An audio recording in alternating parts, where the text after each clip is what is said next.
నా పేరు వచ్చేసి శివప్రకాష్ రెడ్డి, మాది వికారాబాద్ డిస్టిక్. నాకు ఇక్కడ రావడానికి కారణం మా ఫ్రెండ్స్. వాళ్ళు 2017-18 ర్యాలీలు కొట్టి జీడీ జాబర్స్ అయ్యారు. నేను డిగ్రీ కంప్లీట్ చేసేసరికి కొద్దిగా లేట్ అయింది. 2022 లాంగ్ టర్మ్ బ్యాచ్.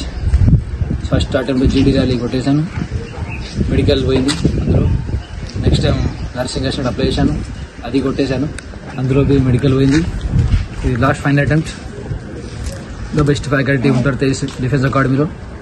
ఇందులో వచ్చేసి చాలా బాగుంటుంది. ద బెస్ట్ అకాడమీ ఉంది తెలంగాణ. ఇక్కడ పీటీ సార్స్ కానీ, ఫుడ్ కానీ, టీచర్స్ కానీ చాలా సూపర్. అసలు ఈడ ఉన్న తెలంగాణ ఎక్కడ ఉండదు. క్లాసెస్ అసలు వేరే ఉంటాయి. వచ్చే మీకు చాలా అర్థమవుతుంది. ఒకసారి విజిట్ చేసుకోండి. జాబ్ రావాలనుకుంటే బరాబర్ రావాలి, అది పక్కా. డిఫెన్స్ అంటే తేజస్ మించి తెలంగాణ ఏది లేదు నాకు తెలిసి. క్లాసెస్ గుడ్ ఫ్యాకల్టీ ఉంటుంది, డైలీ ఎగ్జామ్స్ ఉంటాయి, ప్రతి సండే గ్రాండ్ టెస్ట్ ఉంటుంది, వేరే లెవెల్ ఉంటుంది ఇక్కడ.